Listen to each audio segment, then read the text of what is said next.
And we had finished last time talking about pseudostratified ciliated columnar epithelium, which is by far the most common kind of epithelial tissue that we find in the respiratory system. So most places have this sort. Again, major exceptions were like the lower pharynx, we'll talk about in a second, the smaller bronchi, and the alveoli. And the reason why we have this pseudostratified ciliated columnar epithelium is because these cells secrete mucus, which is sticky, so materials can get stuck in the mucus. And then the cilia that are also on these cells can then move that mucus and anything that's stuck in it superiorly out of the respiratory tract to a spot where you can either swallow it or cough it out. And that helps to prevent infection. So I'm just going to actually skip to the next slide. So some people were asking last time, like, what does the cilia actually look like? I found the video I couldn't find last time on YouTube. So this is a really zoomed in image, or will be in a second, of a tracheal cell. So this is the apical surface of the tracheal cell here, and these things sticking off the surface look like little hairs. Those are the cilia. So you can see, and it's really quick, so make sure you're watching. But this is the movement of the cilia.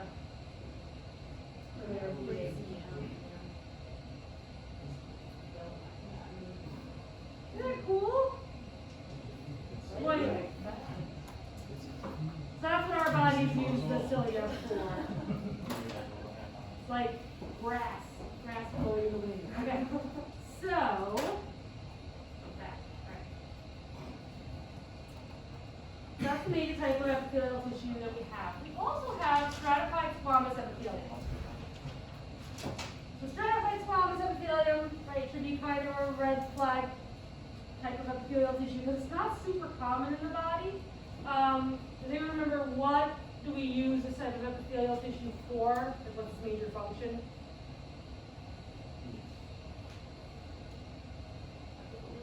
So the stratified squamous specifically, the fact that it's stacked, lots of cells stacked on top of each other. Why would you do that?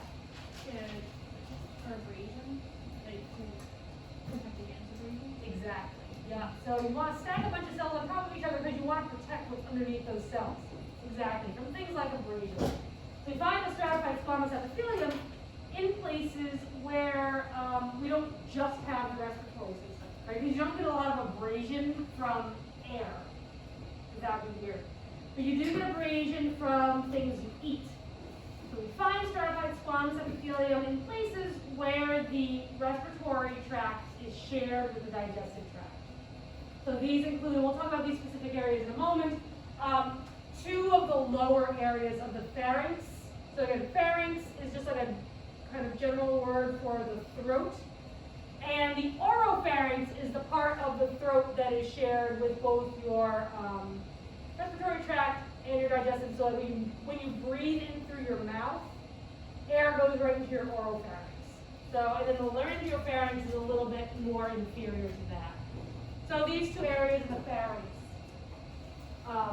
that food passes through as well as air are protected with the stratified squamous epithelium. So again, it protects against abrasion, as we've already mentioned, and chemicals. So things like if you're, drinking lemonade or something that's acidic, you want to protect yourselves from that as well. All right, last major epithelium that we have is simple squamous. And again, this is kind of like a really specialized, specific type of epithelium. Simple squamous means we have a single layer of what shaped cells? Or flat. They're flat, right? They're the squamous shape, so they're the super flat ones, right? So simple squamous, you have this one layer of super flat cells, which means that it's really easy for diffusion to occur across that cell surface. So you find these cells in the parts of the respiratory tract that are involved in the diffusion of gases between the air and the blood vessels in this case. So the location where that is happening in our bodies is in the alveoli.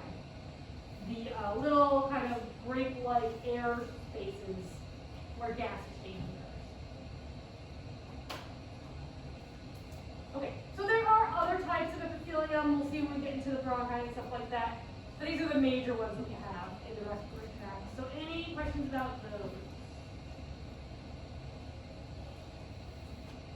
Okay. And then we already looked at the cilia video.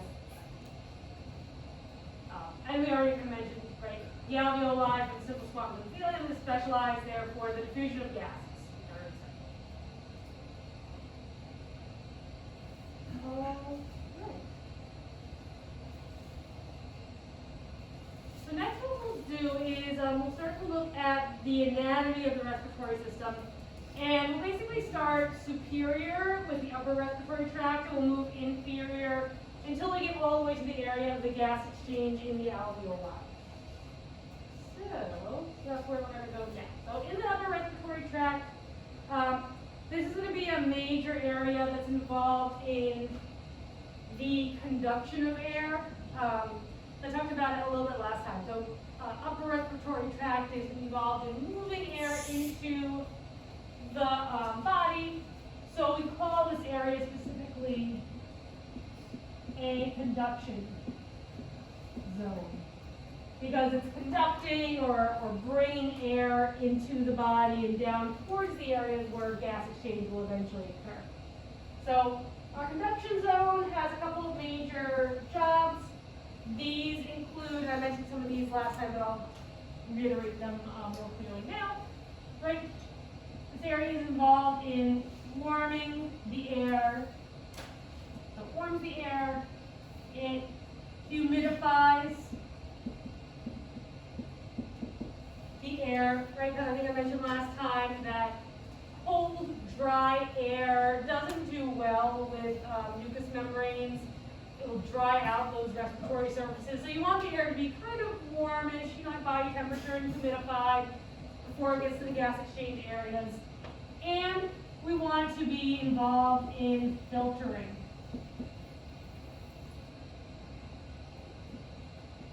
The air. So it warms, humidifies, and filters the air. We'll see how different structures in the respiratory tract, the upper respiratory tract anyway, fulfill these roles. Yeah. You're saying that the entire upper respiratory tract is called the conduction zone? So the conduction zone is specifically the structures that are involved in carrying air into the areas of gas exchange. So it does include, let me verify. So it includes both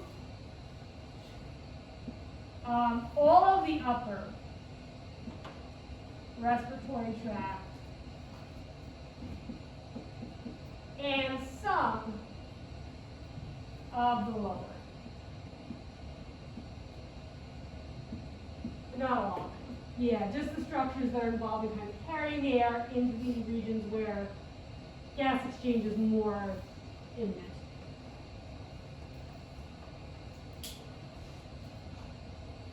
Okay, so starting at the top, right? We're going to assume that the top of it involves breathing through your nose.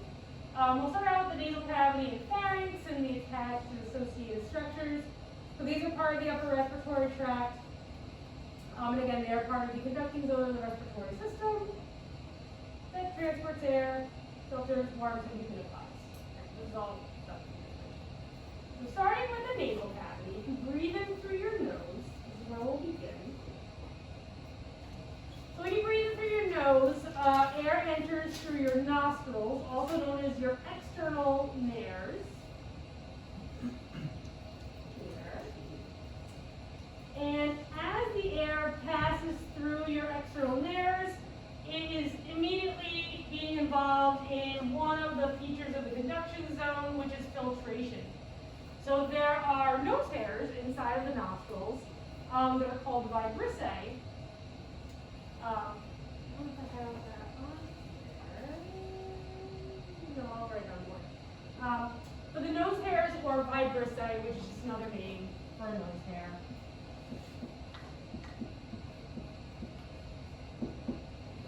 The vibrissae will actually filter out large particles from the air. So there are like big pieces of dust or other particles. The nose hairs can trap those and prevent them from getting into the lower respiratory areas. All right, so from there, the air passes into the nasal cavity. And around the nasal cavity, before we get into the cavity itself, but around that nasal cavity, there are these openings in the bones around the nasal cavity that are called paranasal sinuses. So if you remember at the end of last semester, we were looking at the skull, right? Some of the bones have openings or sinuses in them. Those are these paranasal sinuses. So these are these cavities in the bone that are lined with mucous membrane. And we have it in the maxilla bones, in the frontal bone, in the ethmoid, and the sphenoid. And the mucus that's made by those mucous membranes in those sinuses drain into the nasal cavity. And so the nasal cavity has a really, really good supply of mucus as a result. Those are the paranasal. Para just means around. So these are the sinuses that are around the nasal cavity. Yeah. You said it was cephenoid, maxill, and what was the other one? These are all on here. The sphenoid, the ethmoid,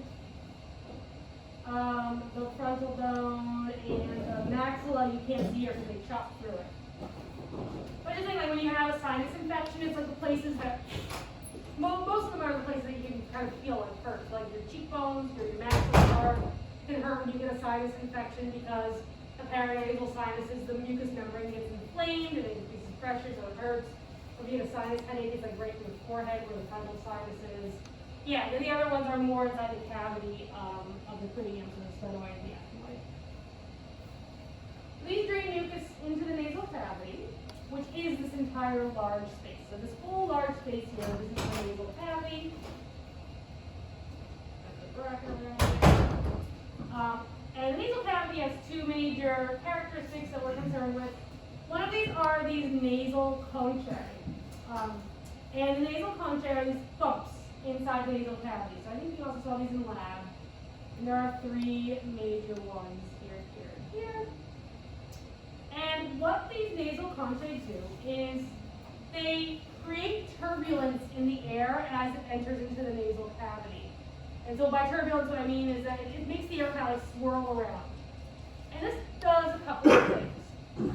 So by swirling the air around, after it comes into your nasal cavity from your nostrils, rather than just having it just like shoot from your nostrils right into your throat, by swirling the air around first, this does the functions of the conduction zone.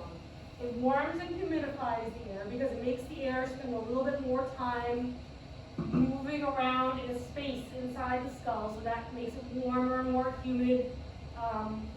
It's warmed by your body temperature, it's humidified by the mucus in that spot. And then the air is also filtered again by the mucus that's in the nasal cavity. So as the air swirls around, any particulates or pathogens in that air have a chance to get stuck to the mucus on the pseudostratified epithelium of the nasal cavity, and then the cilia can push that mucus out towards your nostrils so you can squeeze it out, and you don't have to deal with it anymore. So that's what is going on in terms of the nasal conchae. They are helping to warm, humidify, and filter the air by swirling the air around. And the other thing that we have in the nasal cavity is right in the very top part of the nasal cavity, right underneath where the ethmoid bone is. We have the olfactory epithelium. So this is what we talked about last semester. This is where we have those bipolar neuron chemoreceptors right in the roof of the nasal cavity. And when chemicals dissolve in the mucus of the nasal cavity, they can get access to those chemoreceptors, which detect those chemicals as odorants. And then you perceive the activation of those chemoreceptors in the presence of those odorants to smells.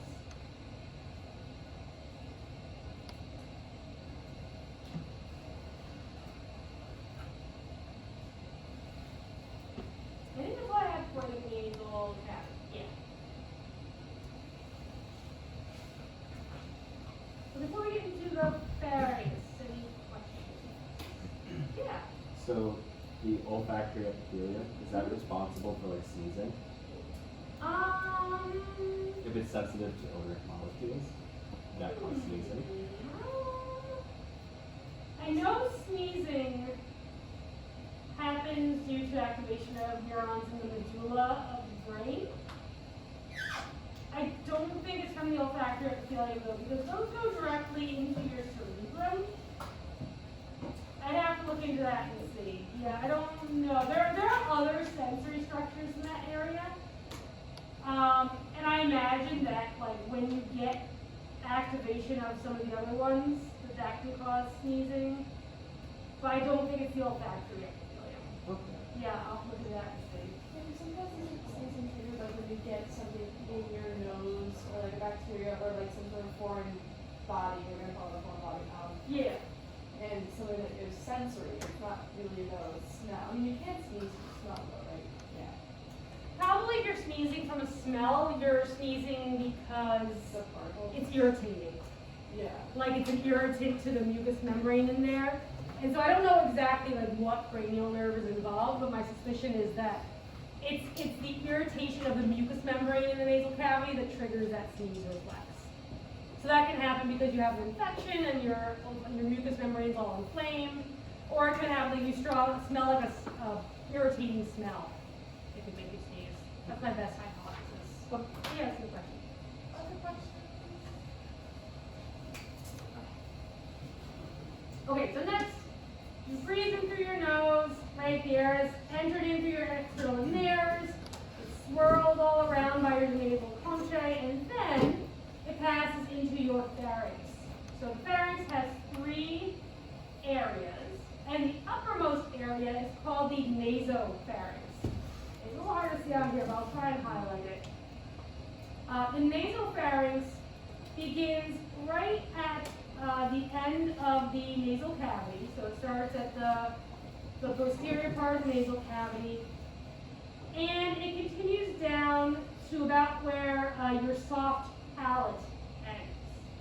So, again, I don't know if you can see it too well in this picture, but I'll try and highlight it with these dark lines. So this would be the beginning part, and then it would extend to where your soft palate ends. So this is part of the air passageway posterior to the nasal cavity that links your nasal cavity to the rest of your throat. So in the nasopharynx, something that you're already familiar with, we talked about last semester, is that in the nasopharynx, we have the opening for the eustachian tube. And you remember what the eustachian tube is connected to? The middle ear, right, yeah. So the internal ear is sealed off, fluid filled, but the middle ear is full of air.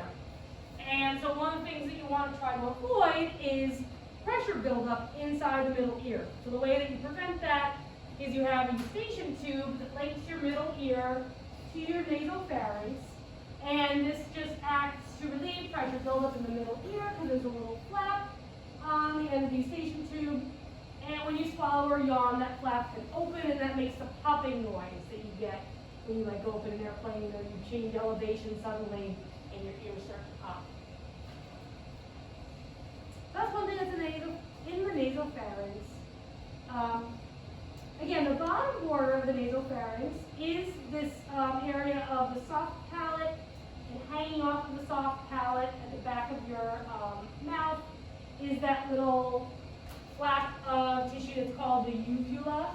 So this is the thing that you see like in cartoons when people scream, and like that little thing is hanging down the back of their throat. That is the uvula. Yeah.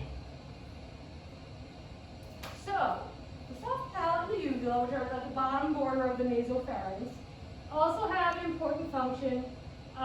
In this case, it's to help direct food and drink in one direction. So when you swallow, food goes into your pharynx, and the part of your pharynx that food goes into is connected to the nasopharynx.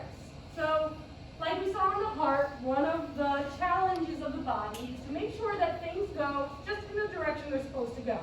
So you want food that goes into your throat to go down towards your stomach and not up towards your nose, which would be counterproductive.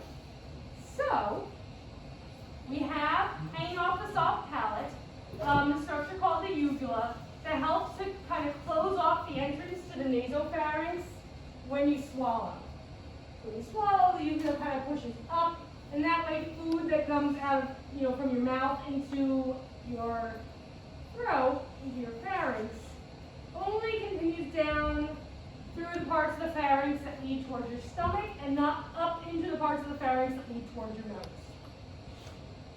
So like those times when people laugh so hard they shoot stuff out of their nose. Yes. Does that mean it just kind of like past the uvula? Uh-huh. Yep. So if you're laughing or something, or talking or anything else, while you're trying to swallow things, then yeah, the uvula doesn't function and stuff will just get into your nasal cavity, not your nose. Yeah. Would that be because air is trying to go up to your nose? So it kind of pushes stuff up like that? I'm trying to think. If you're like laughing or something. Or is air just trying to come up in general so it pushes it up? It could be that like as you're trying to breathe in through your nose a little bit, like as you're laughing or talking, it's pushing the uvula back down into this position.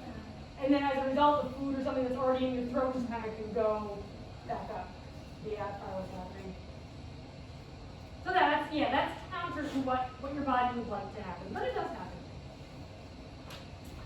And then the last major thing we have in the nasal pharynx are these pharyngeal tonsils, also called the adenoids. So these are, I tried to point them out, they're way, way up in the top part of your nasal pharynx, so way up in the posterior kind of upper part of your nasal pharynx, just past where your nasal cavity is.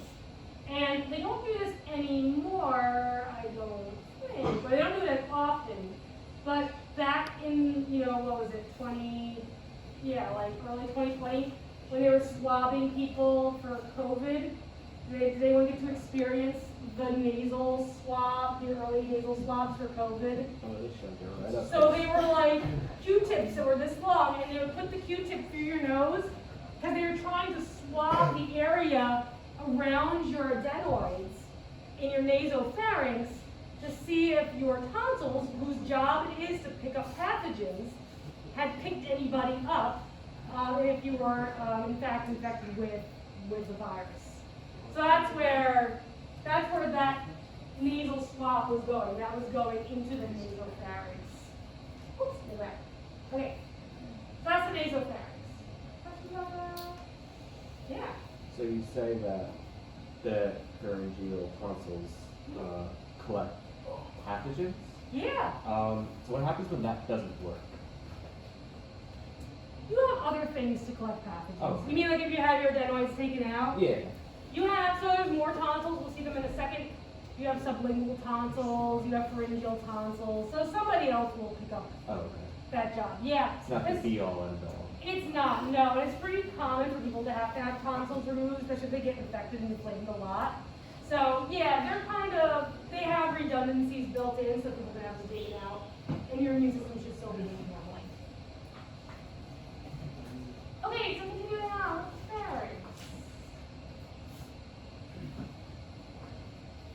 Next area of the pharynx is called the oropharynx, and this is the area that is now inferior to the nasopharynx, and it continues from the soft palate. So this is our starting border here with the soft palate, down to where the epiglottis is, right around here. So this area is highlighted in blue that I'm trying to make some nice boundaries in black. There we go, okay. So this connects the oral cavity, this connects to the oral cavity at the fauces, which is that border between the back of your oral cavity and your throat. And one of the reasons why you might be familiar with this area is this is the region where you find those big those big palatine tonsils. So the tonsils that you can kind of see, someone opens their mouth, and you can kind of see like tonsils sort of like at the back border of the boundary between the oral cavity and the throat. that's the area where the fauces is. So that's where we find all of those housing tonsils, right there. Also kind of associated with this area of the oropharynx are the lingual tonsils that are found on the back or posterior surface of the tongue. So again, we find these tonsil structures in a couple of different places. So one we find in the nasopharynx, the two other types we find in the oropharynx.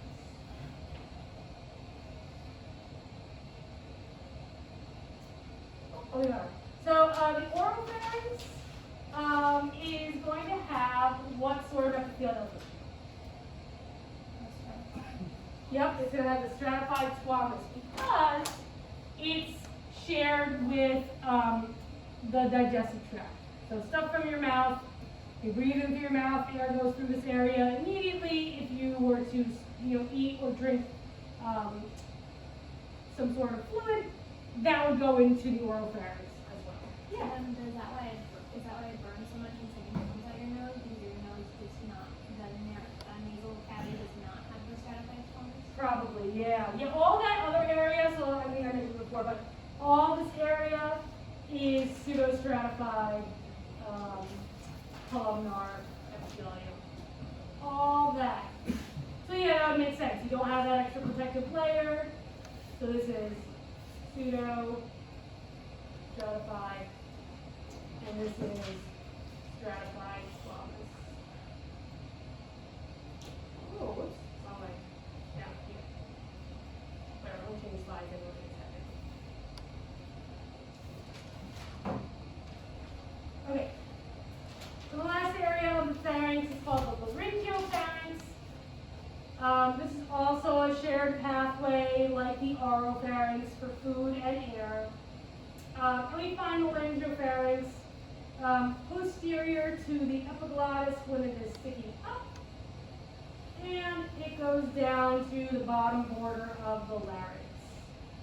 So this area in green is called the laryngopharynx, because it's basically found within the area of where the larynx is present. And there's the epiglottis there. So it extends to the larynx where it is continuous with the esophagus, which is the tube that leads from your throat or your pharynx to your stomach. So if you're dealing with food will go into the laryngopharynx, and then that food ideally will go into your esophagus and not your larynx. What is going to keep the food from going into your larynx where we don't want it to go, and what's going to make it go into your esophagus where we do want it to go? The epiglottis, right. So on the larynx in this area, there's a flap of elastic cartilage that actually flaps down when you swallow, and I'll show you a cool x-ray video of this in just a few minutes. It's like the lid on a garbage can, so it just kind of flaps down when you swallow and then pops back up again when you're breathing. And that is what is, again, ideally going to keep food from going down the wrong pipe. And the wrong pipe in this case is your trachea, we'll get to in a second. Again, if you're laughing or talking or something while you're swallowing, you can get the epiglottis to pop up, and you can get food to go into your windpipe, which is not ideal. So it can be bypassed, but not typically. Okay.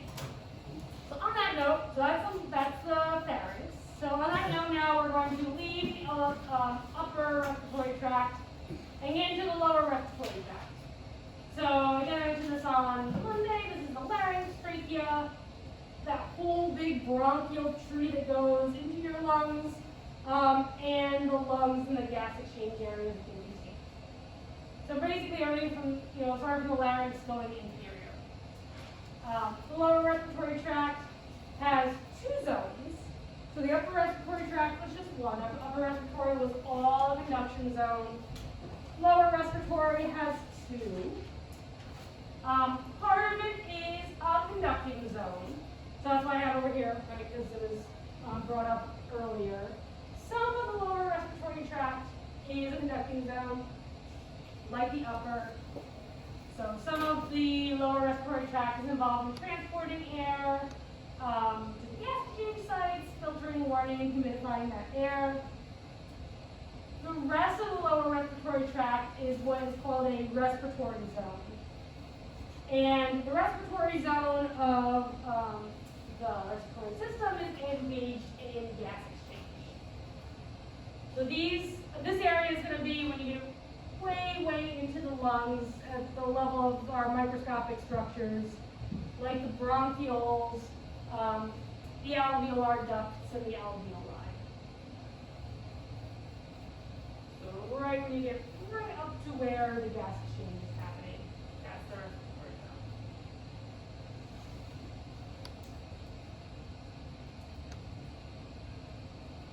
So, like with the upper respiratory tract, we'll continue moving into our lower area, kind of following the path of air as you inhale. So we'll start with our larynx, and then we'll kind of work our way down from the conducting zone into the respiratory zone. So starting with the larynx is made up, let me go backwards.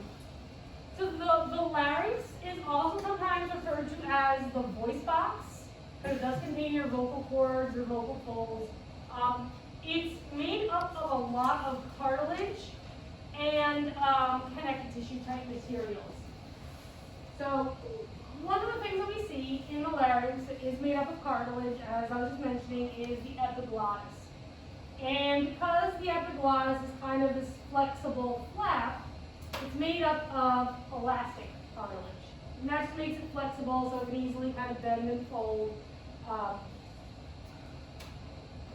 in its function. And again, that function is that when you swallow food, the epiglottis flaps down and it covers over the opening to the trachea. And that opening to the trachea is called the glottis. So the name epiglottis literally tells you this because epi means what? Above or over, yep. And the glottis is the opening to the trachea, which is called the glottis. So the epiglottis is over the glottis, covers it up when you're swallowing. And again, this keeps food or drink from entering the trachea.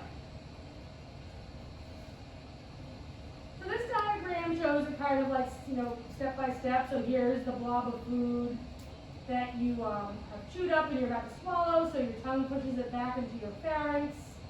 It goes into your oropharynx and then your laryngopharynx. And from there, you want to make sure it goes down your esophagus and not down your trachea. Bad. So the epiglottis flops over, covers the opening to the trachea, and then the food goes down your esophagus. So,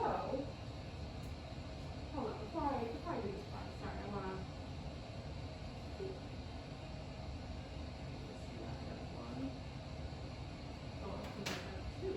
There we go. So this is an X-ray video of what it looks like when someone is swallowing some drink. Oh no, this is the other one. Hold on a second, look at that in a second. Where's my X-ray video? There it is, sorry, I had it here somewhere. That's what we'll get to in a second. Those are vocal cords. More other fun stuff. Sorry, I'm not breaking my PowerPoint.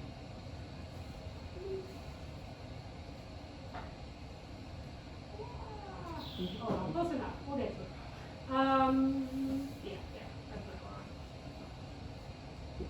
Okay, so here's our X-ray.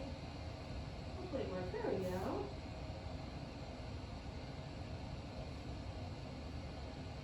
So it's a little bright in here, but you can kind of see this person is chewing up some material.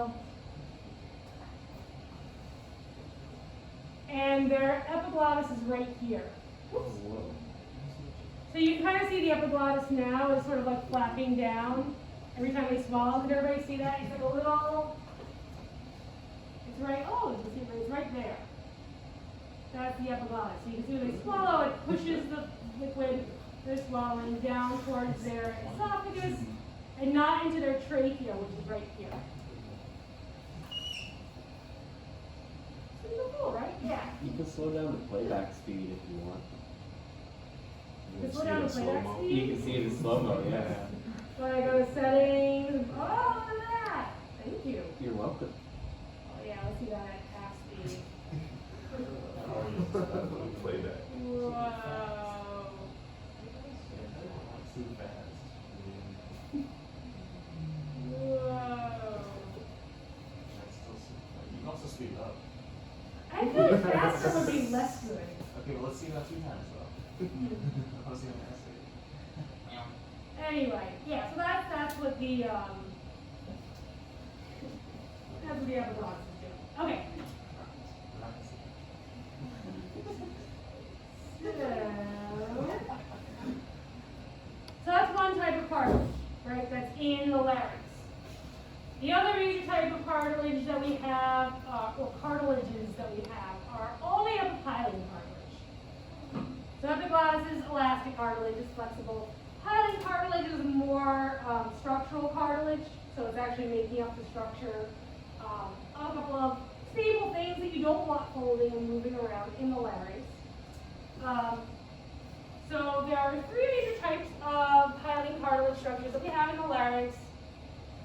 2 of these are single cartilages and 1 of these is paired. That's why the arytenoids, it says 2. The thyroid cartilage is this large area of cartilage that we find on the larynx.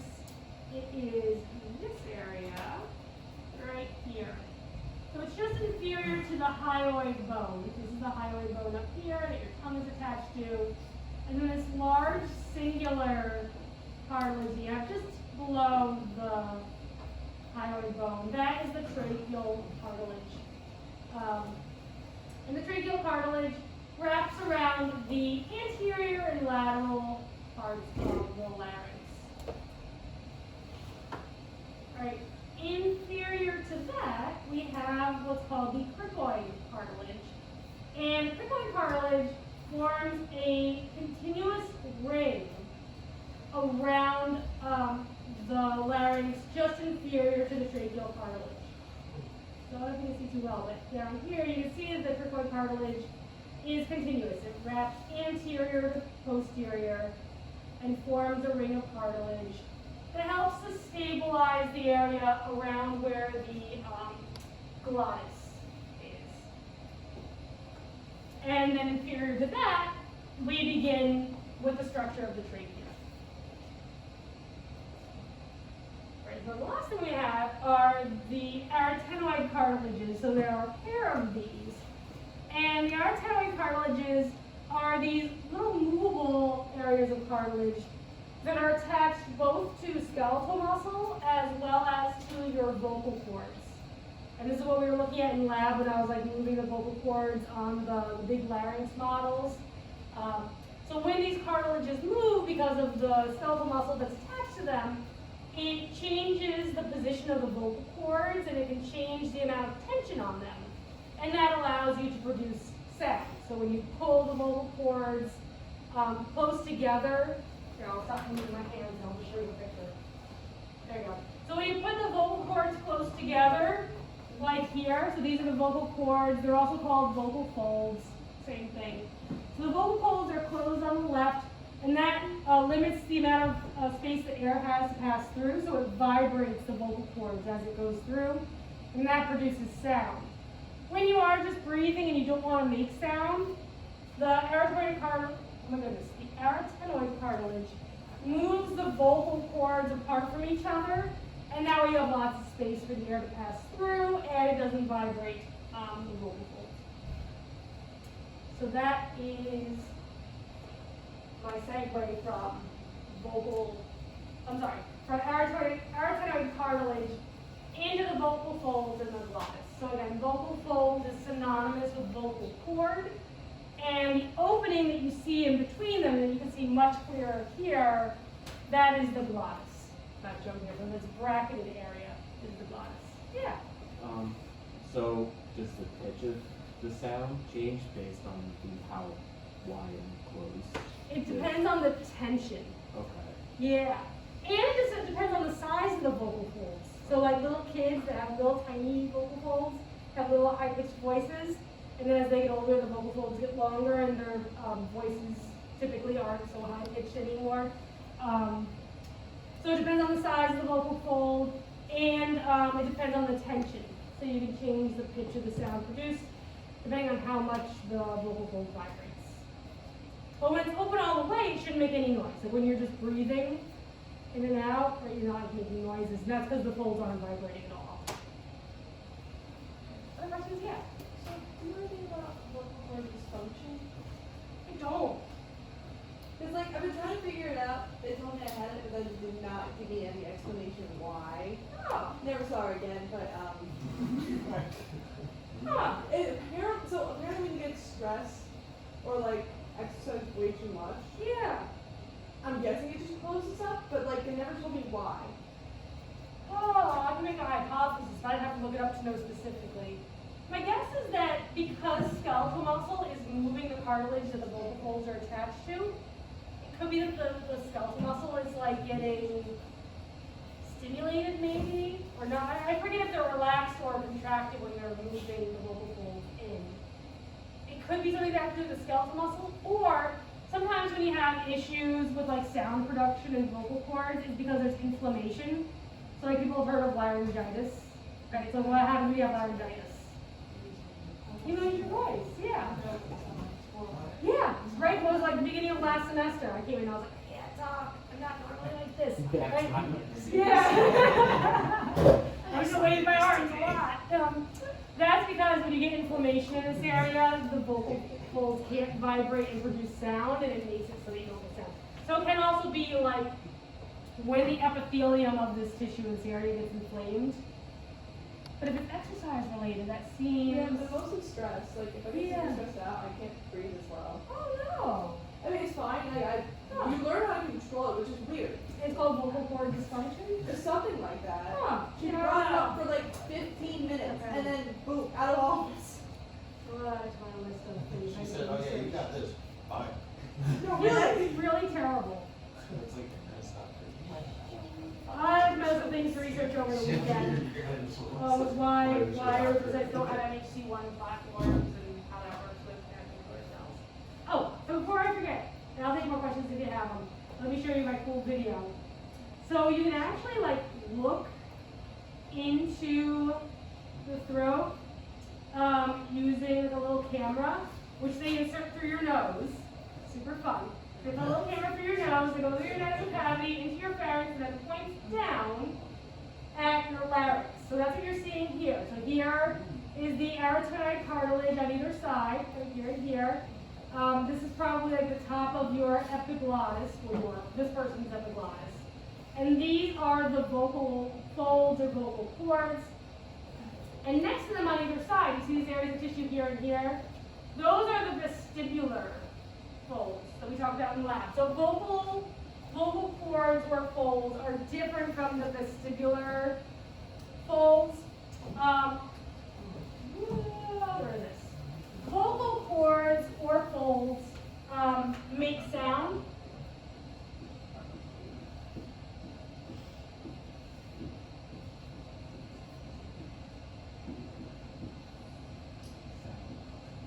Yeah. The vestibular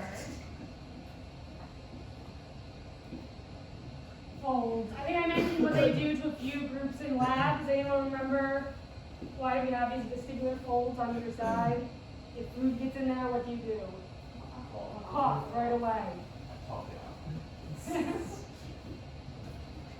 And again, it's reflexive. So the vestibular folds are on either side of the vocal folds, the vocal cords. But you can see they're actually like big flat areas of tissue. They're hard to see in lab, but you can see them on here now, sort of. But anyway, this is just a cool short video that shows you the vocal cords in action. So there again is the epiglottis at the front, kind of bottom of the screen. And you can see the vocal cords moving as this person's talking and then breathing when they move apart. Is that just like regular talking? I don't know, at least make any sound going. Singing? That, I don't know. hope it's singing. Yes, I feel like doesn't look like Oh, it's not you. All right, let's see what's going on here.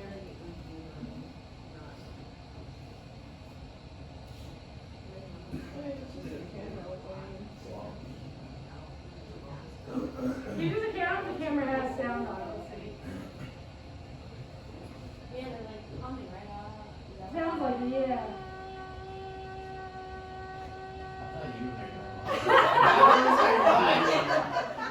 Professor Rounds has lost her mind. She's just messing with us. That's actually not you. It's her sound that she starts doing it. Super cool, right?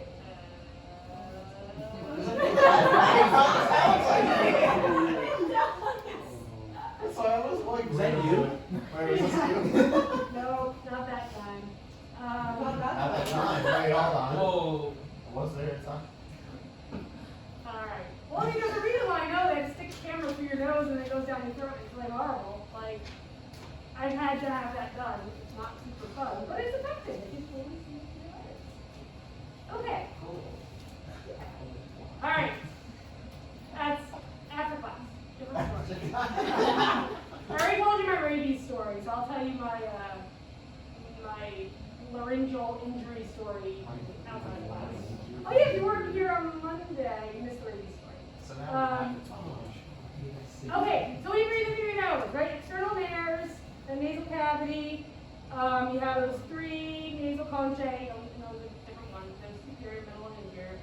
Swirl the air around, goes into your nasal pharynx, and then just ignore this. Into your oral pharynx, and then down into your laryngopharynx. From there it goes into what structure? The air. Before it goes in the trachea. Before it goes through the glottis. All these things were in what structure? Where's your voice box? The larynx, yeah. So it goes past your vocal cords, in your larynx, and then into your trachea. Right, so just to kind of recap. And it does have to pass through the glottis to get from the larynx into the trachea. The glottis is the opening into the trachea. Okay, we know about that too. Alright, so the trachea now is inferior to the larynx. Again, it begins just inferior to that circular ring of cricoid cartilage that's at the inferior part of the larynx. And the trachea itself is supported by these numerous tracheal cartilages, which, like they sound, are these C-shaped rings of hyaline cartilage that encircle the anterior and lateral parts of the trachea. So,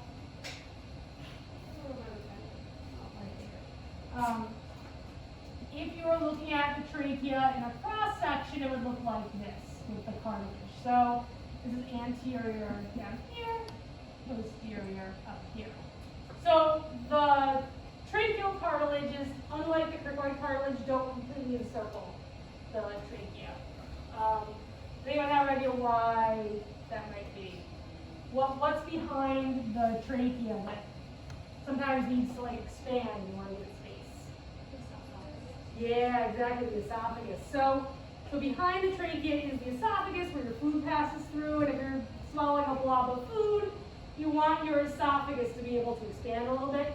So that's why you only have these C-shaped rings and not a continuous ring, otherwise your food potentially get like stuck as it went down your esophagus. So then the other question I'm sure you're all asking is, why do we have all of these rings of tracheal cartilage? Because it's not just one or two like in the larynx, there's tons of them that run down the trachea. And I think I might have mentioned this in the lab as well. To some groups anyway, the cartilage of the trachea helps to hold the trachea open when you breathe. Kind of like the plastic rings on like a vacuum tube. So if you ever see a vacuum, right, it doesn't have like soft, flexible tubes, like a garden hose or something like that. It always has those hard plastic rings that encircle it.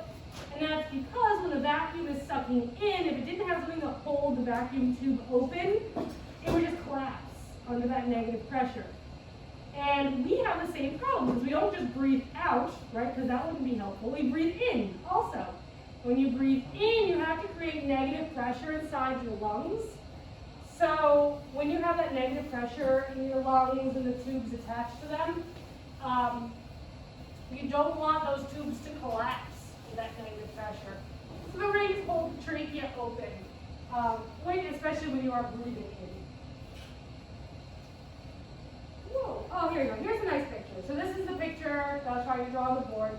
So again, here is the esophagus here on the posterior part. Here is the C-shaped cartilage ring. And then, connecting the cartilage ring together here is a little band of smooth muscle called the trachealis. And the trachealis plays a role in controlling the diameter of the trachea. So that if you are involved in activity and you have a lot of epinephrine or norepinephrine in your system, that trachealis muscle can be stimulated to relax, and it helps to open up the airway of your trachea. Like most of your nasal cavity, right? Like your nasal cavity and nasopharynx, the trachea is also lined, as you can see here, with this pseudostratified columnar epithelium. And again, you can see we have numerous cilia on the surface of these cells to participate in that role of structure that's the mucus escalator, pushing mucus up and away from your lungs and towards the opening of your trachea where you can pop it out, swallow it. I think that's all I had to say for the trachea. Oh, one more thing. So the trachea, at its bottommost part, is called the carina. So I would like you to know. So where the trachea comes to an end, that area is called the carina. And there, the trachea is called bifurcates, which just means that it splits in two and it forms two new structures. So, carina is where the trachea bifurcates, which just means it splits in two, and now it forms these two new structures that are not the trachea. These are now the primary bronchi.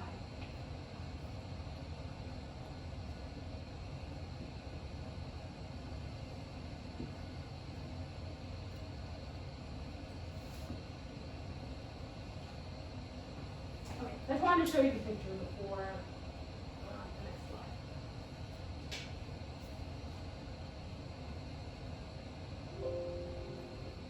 Okay.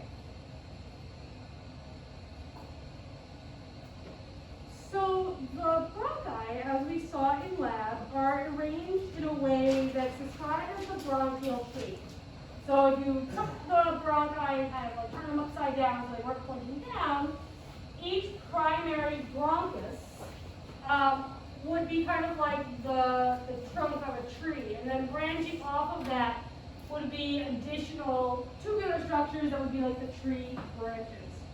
So we'll go through and talk about some of their major features, then we'll look at some of the characteristics of like their epithelial tissue as well.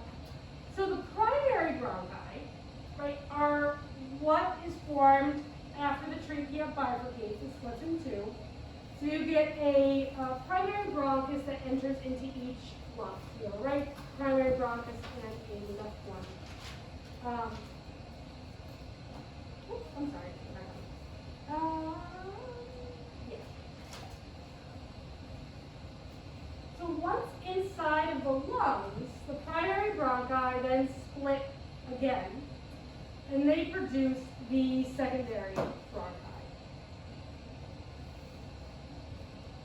And I will mention, they split numerous times inside the lung. So whereas the trachea only splits once to form two bronchi, the primary bronchi split numerous times to form secondary bronchi, and those secondary bronchi also split numerous times to form what are called tertiary bronchi.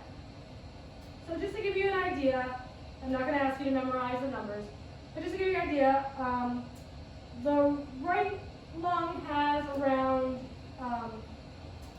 10 tertiary bronchi, and the left lung has around 9. So it branches a bunch of times, right? It's not just 4 or so. So we have 10-ish tertiary bronchi in each one. The tertiary bronchi then branch into bronchioles, and the bronchioles now are super, super small. So I will also mention that as the bronchi branch, not only do they become more numerous, but they become smaller. So the primary bronchi are the largest, then they split and they form secondary bronchi that are a little smaller, and tertiary bronchi that are a little smaller still, and the bronchioles that are super, super small. So just like the limbs on a tree, right? As you get out towards the end of the branches become more narrow. The bronchioles are super, super tiny. And just to give you an idea, again, I'm not going to ask you to memorize this.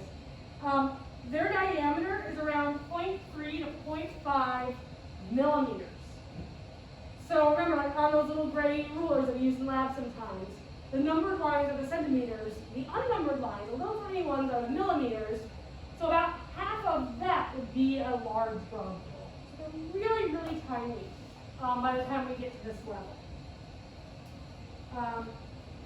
Other thing I'll mention quickly is the bronchioles are different from the bronchi in that because they are so small, do I have it on there already? There we go. Yeah, sorry, I will slow it down and I remember I had it on there.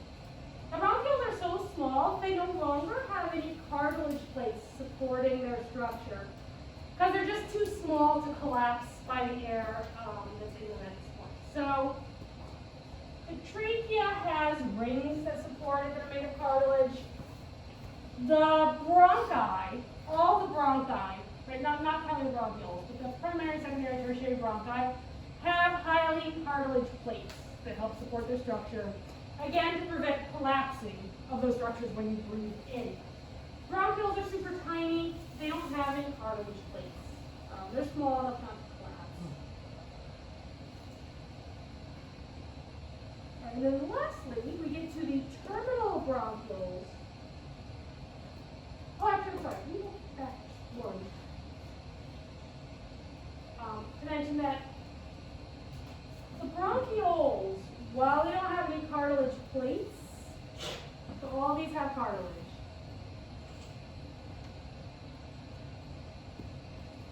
All of these ones have cartilage plates for the structure. The trachea just had one ring of smooth muscle that was the trachealis, but the bronchi are also surrounded, besides by the cartilage, they're also surrounded by smooth muscle. I'll put SM. Smooth muscle. They all have this. And again, the smooth muscle is there so you can control the diameter of your airways. In particular, to relax that muscle and open up your airways and let more air in when you have your sympathetic nervous system active. The bronchioles, while they don't have any cartilage plates, they still possess, I'll just add a little bullet point here, they still possess the smooth muscle.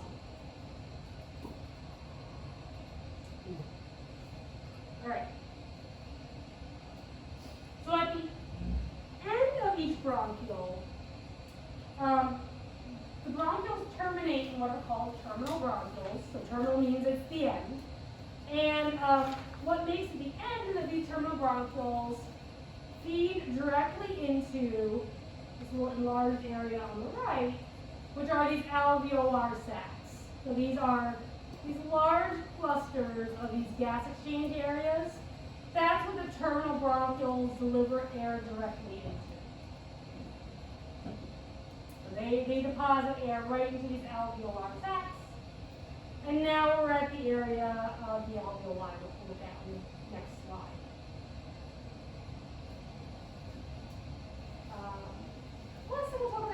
four alveoli. Oh, there we go. So we have four, not for alveoli, I'm sorry, for the bronchi. Last thing we'll talk about for the bronchi is that the smooth muscle and some elastin are prevalent throughout the bronchial tree. So like I was mentioning, right, smooth muscle and cartilage in these areas, smooth muscle and bronchioles, as well as some elastin. Again, we lose the cartilage once we get into the tiny bronchioles. In terms of epithelial tissue, the epithelial tissue changes as we go from the bronchi into the bronchioles and then into the alveoli. So we go from pseudostratified columnar epithelium in the bronchi to simple cuboidal epithelium in the bronchioles to simple squamous epithelium in the alveoli. So I'll just Google this up here. Oh my goodness.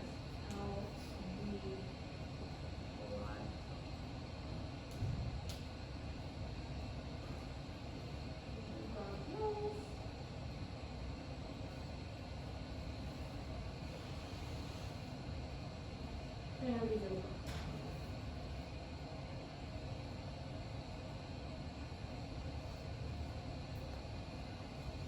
So we go from epithelium that is, involved in secreting mucus, moving that mucus out, trapping and filtering, warming the air, to epithelium that is, structurally supportive but not as involved in that filtering process, to epithelium that's involved not at all in protection or filtering, but only involved in diffusion. So questions about the bronchial tree? Okay, so lastly, right, we saw the alveoli. And here's a nice image, kind of zooming in on this area. So here's a terminal bronchiole right here, at the bottom, and you can see it's wrapped in smooth muscle, and the terminal bronchiole feeds into these alveolar sacs, which are these clusters of these little round gas exchange areas. Each individual little round gas exchange area is called an alveolus. So a group of them we call an alveolar sac or alveoli.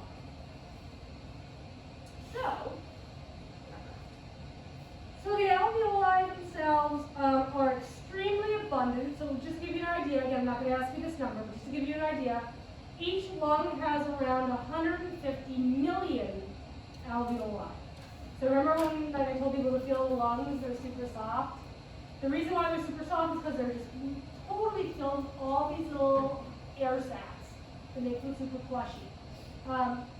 Around each alveolus, there is an extensive network of capillaries, which isn't pictured here, but I'll kind of draw it. And why do we have capillaries on the alveoli? Yeah, right? We want to get stuff out of the blood and into the air, and out of the air and into the blood. Exactly. Yep. Okay. And it's really cool. We'll talk about this more probably next week. But capillaries, how many layers are there to the structure of a capillary? One. Just the one, right? Just that endothelium, which is simple squamous epithelium. And then the alveolus is made up of what tissue? So when you have these two structures close together with only one layer of really flat cells between them, it's really easy to get materials to diffuse between the two. So the presence of the capillaries here is super important for gas exchange. The last thing that we find around the alveoli that's important for them kind of going from having a lot of air in them to having a little bit of air in them is that they have elasticity because these alveolar sacs are surrounded by elastic fibers. So elastic fibers, capillaries that surround them, and they're super numerous. You don't even know the exact number, but the exact number is like 150 million. Lots of alveolar layers. Did you say there's capillaries around each alveolus or each sac? The sacs and the alveoli as a result. Yeah. Because if air gets into the alveolus and there's no capillary there, it can't be gas exchange. Okay. Last thing for the alveoli is the histology. That's the issue of it. The histology we've already talked about. One of the types of cells we have in the alveoli are called these type 1 alveolar cells, and those are, they're just the simple squamous epithelium, right, that we know already is making up their structure. These are called type 1 alveolar cells. Or we have type 1, we also have to have type 2 alveolar cells. And these are some cuboidal epithelium that's located inside of the alveoli that is specialized because this cuboidal epithelium is secretory.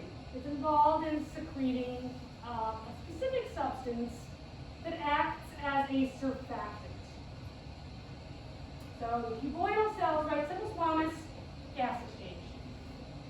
The cuboidal epithelium isn't involved in gas exchange, right? It's a big cube-shaped cell. It is involved in secreting, and what it is secreting into the alveolus is a surfactant. Surfactants decrease surface tension. So you find surfactants like in soaps, like I've heard the word surfactant before, is what makes the soaps form bubbles. So just like soap, can form a bubble that has really low surface tension, and it can expand and kind of bulge outwards. The surfactant that's secreted by these cells helps to keep the alveoli open.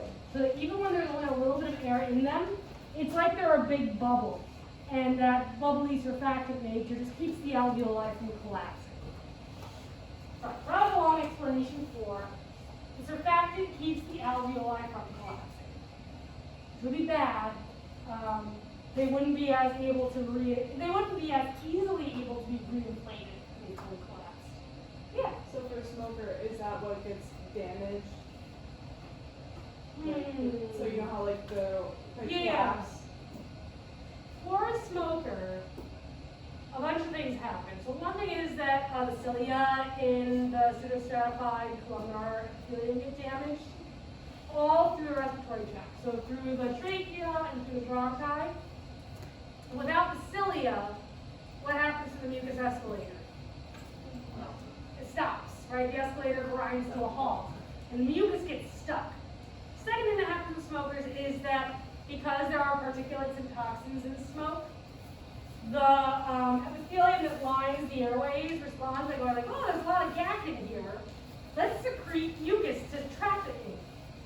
But the escalator for the mucus is stuck, so you wind up with a lot of thick, non-movable smoke, and that's where, like, you might have heard of smoker's cough, because that's where that really strong cough comes from, is trying to get the mucus out of the airways. What particulates and toxins get into the lungs are damaging all of the cells. Like it's not just the surfactant secreting ones. And epithelial tissue is pretty resilient. It has some ability to, its regeneration capabilities are pretty good. So people smoke and they stop, they can regain lung capacity. But if people just smoke and they don't stop, like that's where you get people, they start to get things like emphysema where the alveoli get damaged, if you want these big open air spaces. So it's dependent on like the duration, it's dependent on each person's genetics too. Some people are more susceptible to lung damage than others. Sorry, that was a super long answer. Do a really short question. Last type of cells in the alveoli, my favorites are the alveolar macrophages. I just love macrophages, I don't know why. These alveolar macrophages are super cool, so they only live in the lungs, and they kind of crawl around. And if stuff does get past all the filtering devices that we find all through the airways, and they do get into the alveoli, the alveolar macrophages do what macrophages do best, and they just eat them. So they phagocytize, and it's going to be like dust, debris, particulates. It can be pathogens too. Like anything that gets into the alveoli that's not air or a cell that's normally part of that area, the alveolar macrophages are just like, nope, and they just eat them. And then, as if that's not enough, the alveolar macrophages then crawl out of the lungs. They crawl up through all the bronchi, and they crawl up the trachea, and they let themselves get coughed out or swallowed. right? So you have these little cells, just like totally willing to like sacrifice themselves to get stuff out of your alveoli. Maybe it's not cool, maybe it's kind of sad, but I mean, I do. So those are the alveoli of the macrophages. Last thing we'll look at, and then I'll stop, are the lungs, because the lungs are part of the respiratory system, right? So, the lungs, like, Oh my god, I'm so sorry. it's okay. The lungs, like the heart, are in a sealed cavity. Yeah. You What do you can. want? Now you gotta tell us. It's No, don't bad. tell us. No, don't tell us. Just I want to talk about the pleura. They're cool. You love them. So just like the heart, the lungs are in a sealed cavity. So they have what kind of membrane? Serous membrane, yes. So mucous membrane in open cavities, sealed cavities have serous membrane. So the pleura is the name for the serous membrane of the lungs. So there's a parietal pleura that's stuck to what? The cavity or the organ? The cavity. And then a visceral pleura that's stuck to the lung. Right. So just like every serous membrane that we've seen throughout the day. And between those is a little pleural cavity, a little space that's filled with fluid. And we'll see when we look next week at the functioning of the lungs. First, the pleural cavity is super important. It has to maintain a negative pressure so that it sticks the lungs against the walls of the cavity to keep the lungs from collapsing. So we'll look more at that in the future. But it is full of this fluid material. It's just serous fluid like you find in any serous membrane. Sorry, I'm going to last make sure I have 1 minute. 1 minute. So last thing I'll say is the right lung is bigger than the left lung. Right? The right lung is 3 lobes, the left lung is 2. Why? Exactly, yes. There's actually, I don't know if you see, I kind of tried to highlight this little cardiac notch. So there's actually a little notch where the apex of the heart kind of is like nestled into the left lung, and it just takes up a little bit of the space where you have another lobe. That's all I'm going to say about the lungs. Fill out your notes. It's the last new material. What are you there? Okay, wait. 3:15 on the dot. It's like I planned it. Okay. Okay. Questions about non-related things. What was the story? What was that? So I took one trial karate class. And 3 trials. I was there for 1 time. And I thought it was kind of cool. They're like, we're practicing chokeholds. I'm like, okay, that's weird. younger or like? So it was like, this was sort of recently. This was like 6 years ago. And